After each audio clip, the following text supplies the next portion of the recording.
Anti-Semitism is a growing problem in the U.S., and it's causing many to change their behavior. Those are some of the findings in a new report called The State of Anti-Semitism in America by the American Jewish Committee.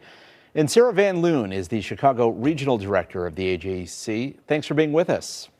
Thanks for having me. So let's start with the findings, and they're heavily influenced by the Hamas attack on Israel 2 years ago, aren't they?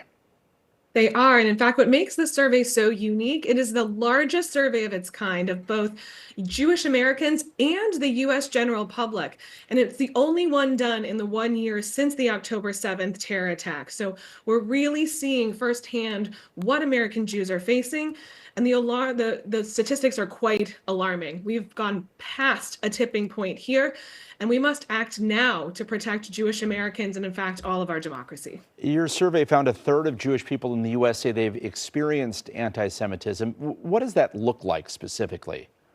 So it looks like a lot of different things, whether that's a physical attack in person to everything to an anti-Semitic remark online. We're seeing how it's permeating public discourse. It's making people feel like they can't show up as Jewish Americans in public spaces. And we're seeing throughout our survey that Americans and Jewish Americans in particular are hiding the fact or trying to hide the fact that they're Jewish because of great fear of being targeted by anti-Semitism. Yeah, I would imagine Palestinian Americans feel equally on edge, especially with President Trump suggesting, the U.S. might take Gaza and not allow everyone to return. Does that type of talk and our heightened political discord in general concern you?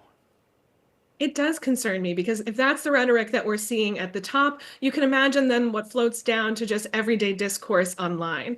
We need to come back to civic discourse and civil engagement with one another and really get to know the other.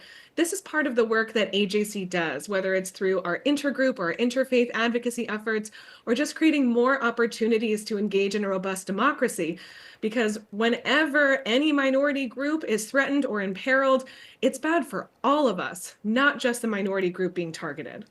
So what do you take with these findings? How do you improve things? So I take a couple of different things from this. One, that there are some positive things. We saw from the U.S. General Public Survey that 90% of U.S. adults believe that anti-Semitism is a problem in America today, and that's incumbent upon all of us to do something about it. And some of the things that people can do about it is to understand what is anti-Semitism, what is specifically contemporary anti-Semitism today. How do you get to know your neighbors? How do you speak up for the other person? AJC has called to actions to counter anti-Semitism on our website, ajc.org, with tips and tools for all sectors of society. Because frankly, it's going to take a whole of society approach to combat this specific form of hatred. So whether you're involved in the media or K through 12 education or elected officials, there is something for all of you to do to help fight this kind of hate. Yeah, and unfortunately, it's easier than ever to share hate speech, to make negative comments on social media, etc. Sarah Van Loon, thank you so much. We appreciate your time. We'll link to your report on our website, WGNTV.com. Thanks for having me.